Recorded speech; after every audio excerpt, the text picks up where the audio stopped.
Fala aí, pessoal, sejam muito bem-vindos a mais uma aula. Nessa aula, dando continuidade ao estudo dos Question Tags, vamos falar sobre aquelas observações importantes que eu mencionei para vocês e que vão te ajudar a resolver qualquer questão de concursos que vocês forem estudarem, resolverem pela frente. Ok? Bom, na aula anterior eu falei sobre a formação do question tag, falei que a gente precisa utilizar o verbo auxiliar da oração principal na montagem da question tag e precisamos de um pronome referente ao sujeito. Aí eu falei lá também que a gente não utiliza nomes na question tag porque a gente precisa de pronomes referentes ao sujeito. E por último eu falei que se a gente tiver uma oração na afirmativa, a question tag deve estar na negativa. E se a gente tem uma oração na negativa, a question tag deve estar na afirmativa.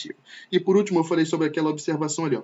Quando usamos a question tag na negativa, devemos usar sempre que possível a forma contraída do verbo auxiliar e a partícula not. Aí eu acabei esquecendo de mostrar o exemplo dessa situação. Eu falei, they must be tried. Então, repare, ó, o must é o verbo auxiliar, então eu utilizo ele lá na question tag, e o they é o sujeito, então eu vou utilizar ele também referente ao sujeito da oração principal. E o must na forma contraída e na negativa, porque a oração principal está na afirmativa. Então, eu esqueci de mencionar essa parte aqui na hora que eu estava lá falando, mas eu mencionei outros exemplos aí para deixar claro. Ok? Então, nessa aula aqui, vamos falar sobre essas observações importantes que vai te ajudar a resolver qualquer questão de concursos aí que vocês forem ver.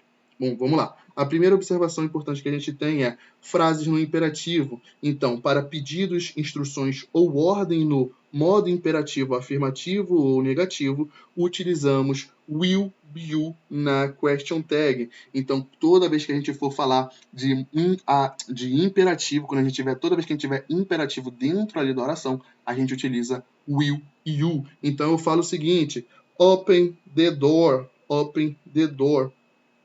Eu falo, abra a porta. Então, eu faço um pedido ou dou uma ordem ali para a pessoa abrir a porta. Eu falo, abre a porta, tá? Abre a porta aí, ok? Então, seria mais ou menos essa tradução aí. Nós temos, don't be late.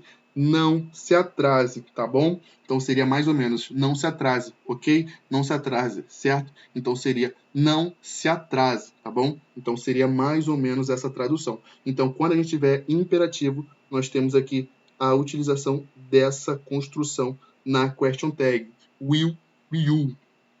Bom, continuando. Segundo caso, nós temos o let's. O let's, lembra lá, que era uma forma também de imperativo, só que ele inclui o locutor, aquela pessoa que emite a mensagem, tanto o locutor quanto o interlocutor, aquela pessoa que capta a mensagem emitida pelo locutor, né, no caso. Então, vou ter o seguinte, ó. Eu tenho aqui, ó, let's. Let's é o let's us. Let's us. Quando a frase inicia com let, indicando uma sugestão ou um convite, a question tag apropriada é shall we. Então, nós utilizamos shall we quando a gente tem frases que começam com let's. Let's us. Let's us, indicando o quê? Uma sugestão ou um convite. Então, nós vamos ter, ó, let's try that new restaurant.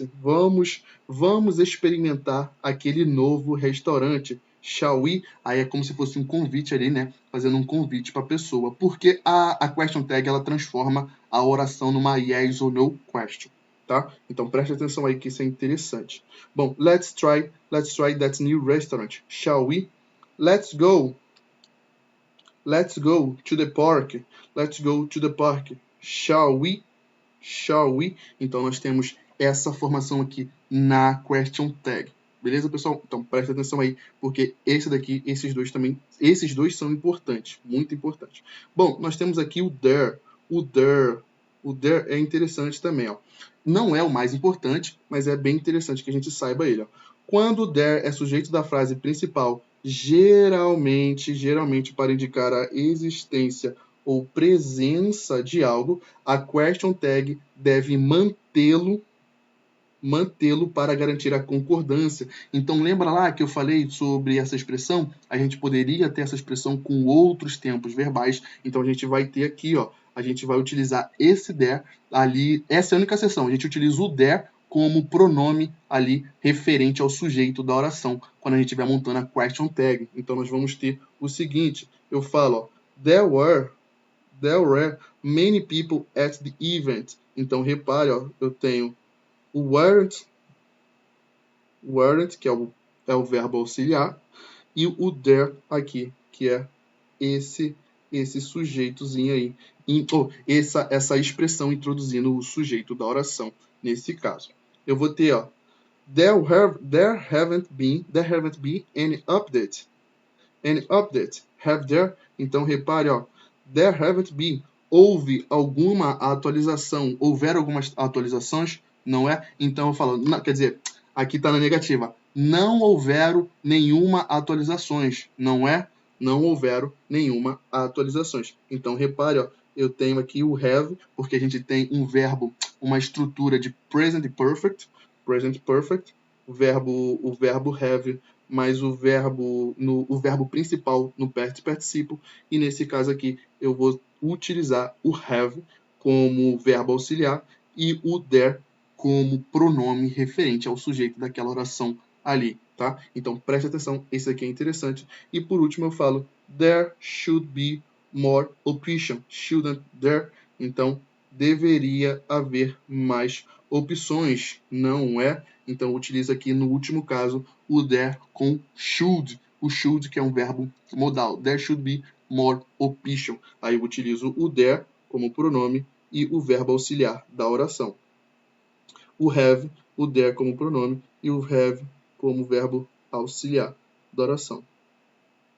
Vou botar aqui em cima a mesma coisa, o verbo to be no passado, e aqui eu utilizo o verbo to be no passado. Então preste atenção quando a gente tiver o there nessa situação, que a gente utiliza ele, a gente mantém para garantir a concordância. Bom, continuando, pronomes indefinidos, esse daqui também é interessante, esse daqui é muito importante para vocês. Pronomes indefinidos. Quando nós temos pronomes indefinidos referente a pessoas, se a frase principal tem um pronome indefinido referente a pessoas, como someone, somebody, everyone, nobody, a question tag usa they. Então, eu mencionei isso lá para vocês. Quando a gente vai se referir novamente a um pronome indefinido dentro ali do contexto ou dentro da oração, a gente utiliza esse pronome indefinido, utiliza o pronome they para se referir a esse pronome indefinido. Eu falei isso lá nas aulas de pronome indefinido, então preste atenção lá, que foi uma aula interessante. Então eu utilizo they nessa situação aqui. Eu falo o seguinte, ó, anybody can join the meeting. Qualquer pessoa pode se juntar à reunião, não é? Então lembra, ó, repare aqui, ó, que eu vou utilizar o they referente ao anybody e o can't referente ao verbo auxiliar daquela oração. Anybody can join the meeting. Qualquer pessoa, qualquer um pode se juntar à reunião. Can't they? Someone has finished the report, haven't they? Alguém já finalizou o relatório, não é? Alguém já finalizou o relatório. Então repare, ó, que eu tenho aqui, ó, essa construção, o have finished, o has finished como um present perfect. Então eu utilizo aqui o have it nessa situação e o they referente ao pronome indefinido. Então tem aqui, ó, pronome indefinido relacionado, referente a pessoas.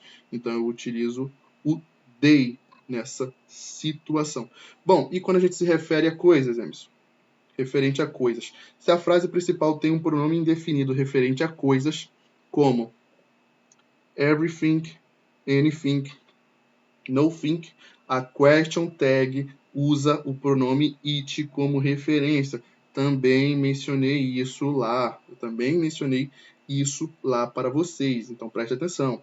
Eu falo everything is ready, isn't it?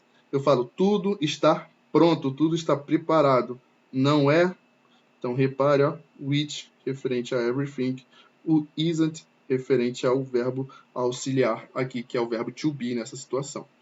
Anything could happen. Anything could happen. Então repare, ó, o it referente a anything, o could referente ao verbo auxiliar nessa situação aqui. situação. Could happen. Anything could happen. Qualquer coisa poderia ter acontecido, não é? Então, preste atenção aí aos pronomes indefinidos. Frase de cunho negativo, pessoal. Vamos deixá-la por último. Vamos falar de frases com I am. Frases com I. Bom, frases afirmativas com I am não seguem o padrão esperado, pois... Deixa eu ver se está certo aqui. Ó.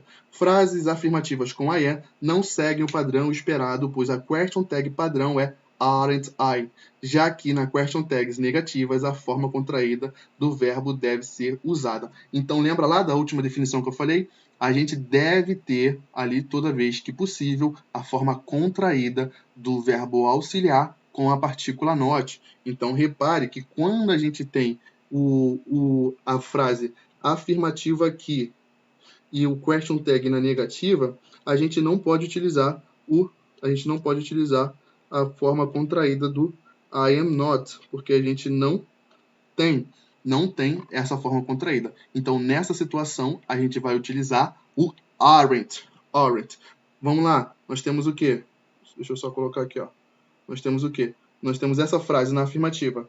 I am your friend. Eu sou seu amigo. Não é? Eu sou seu amigo. Não sou? Então, repare que aqui a gente vai utilizar o verbo to be conjugado para a segunda pessoa do singular ou as demais pessoas do plural. Então, a gente utiliza o aren't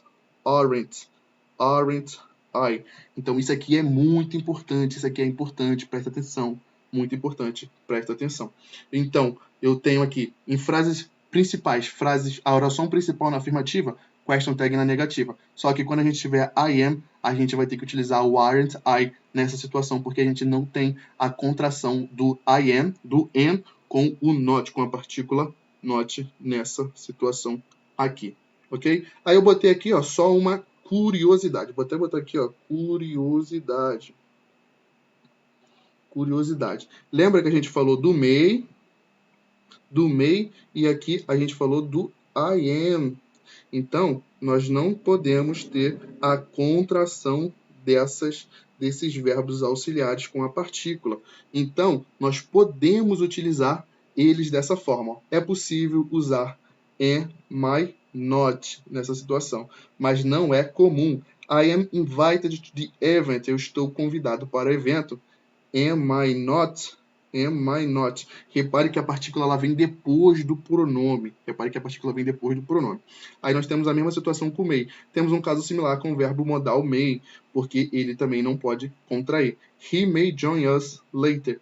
May he not. Então repare, ó, que a gente tem essa construção aqui, tá? Mas é só curiosidade, só mostrei para vocês porque isso existe, tá? Mas esquece daqui, só curiosidade, esquece. Bom, e por último nós temos frases com sentido negativo. Nós vamos ter uma observaçãozinha ali, mas vamos lá. Eu falo o seguinte, em frases contendo palavras como never, hardly, barely, scarcely, nobody, no one, no think. Não, esses daqui eu vou botar de outra cor, porque esses daqui são pronomes. Ó. Nobody, no one e no think. Ó. Repare, ó, pronomes indefinidos de cunho negativo são consideradas negativas e exigem uma question tag afirmativa. Mencionei isso para vocês lá nas aulas de advérbios e coloquei como observação na aula de pronomes indefinidos. Eu falei o seguinte: quando a gente tem palavras de cunho negativo, a gente não pode ter a presença de partícula not ali, porque a gente não pode ter dupla negação dentro de uma oração. Então, a gente não pode ter aqui, ó, dupla negação. Quando a gente tem essas palavras transformam a oração numa frase negativa, uma frase de cunho negativo. Então, se a frase é de cunho negativo, a question tag ela precisa estar na afirmativa. Então, nós vamos ter o seguinte, eu falo, she hardly ever goes to the park. Então, repare, ó, she hardly ever goes to the park. Qual é o verbo auxiliar dessa oração? Nós temos aqui, ó, um verbo conjugado para a terceira pessoa do singular lá do simple present. Então, a gente tem a desinência S. Então, a gente tem o verbo auxiliar does. Quem é o sujeito? O she. Então, nós temos does she. Lembra lá, ó, a afirmativa, a question tag na afirmativa. Eu falo no parking is permitted, ó, não pode estacionar, não pode estacionar. Isso aqui é uma coisa, tá? No, a gente tem a presença do no e do parking ali. Parking é referente a coisas. Então, não estacionar, não estacionar. Estacionar não é permitido, seria essa melhor a tradução. Estacionar não é permitido. Então, nós utilizamos o verbo relacionado ao verbo to be e o it relacionado ao parking.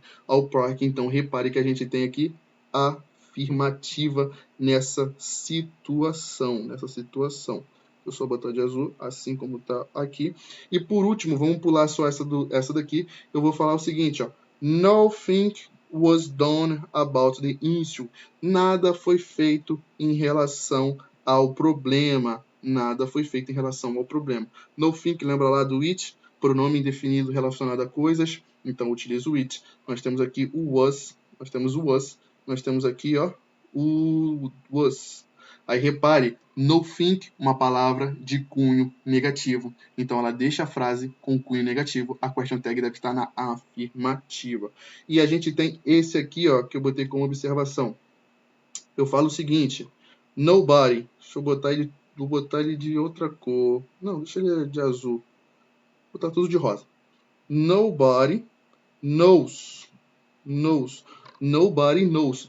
Qual é o pronome referente a nobody? Pronome indefinido referente a pessoas. Então, utilizo o they. Knows. Agora vem a dúvida. Pô, eu tenho aqui um verbo, um pronome indefinido. Referente a pessoas. A gente utiliza ali o verbo depois dele como se fosse uma terceira pessoa do singular. Aí nós temos o verbo auxiliar. Qual verbo auxiliar eu vou usar? Eu vou usar o do ou vou usar o does? Vou usar o do ou vou usar o does? Eu vou por causa dessa desinência S ou eu vou por causa do pronome? Bom, qual eu devo utilizar? Eu vou utilizar o verbo auxiliar referente ao pronome da question tag nessa situação. Então, nós vamos utilizar o does. Deixa eu só apagar aqui. Ó. Nós vamos utilizar o does e não desculpa. Nós vamos utilizar o do e não o does, tá? Então, eu falo, ó, nobody knows the truth. Do they, aí vamos lá agora voltando aos estudos do frases com sentido negativo. Do they, nobody, frase de cunho negativo.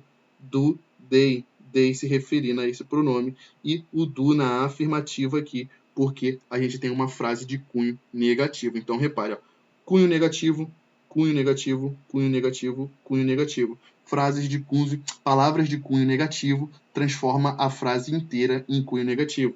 Repare que agora nós temos aqui, ó, question tag na afirmativa, afirmativa e afirmativa nessas situações aqui. Então, palavras de cunho negativo transforma a frase em uma frase negativa. Isso gera com que a question tag seja uma question tag na afirmativa. Então, preste atenção. Esse conceito aqui também é muito importante para vocês, tá? Então, falei aí, ó, sobre 7 coisas importantes, 7 observações importantes acerca dos usos dos question tags, das question tags. Todas essas observações são importantes. Você precisa dominar cada uma delas. Vocês precisam gravar cada uma delas para vocês safarem qualquer questão, tá? E preste atenção lá no que eu falei relacionado aqui na primeira aula, relacionado a isso daqui. Preste atenção com o uso ali do have. Ele pode querer te enganar na hora que ele estiver utilizando o have. Aí ele pode falar que é um verbo auxiliar ou ele pode falar que é um verbo principal aí nessa situação. Então preste atenção aí. E é isso, pessoal. Espero que vocês tenham gostado desse módulo. Esse módulo aqui, eu mostrei tudo que vocês precisam saber para resolverem qualquer questões aí. Valeu, falou e até mais, pessoal. Até a próxima aula, ou até as próximas aulas, onde a gente vai resolver algumas questões aí de concurso. Valeu, falou e até mais. Tchau, tchau.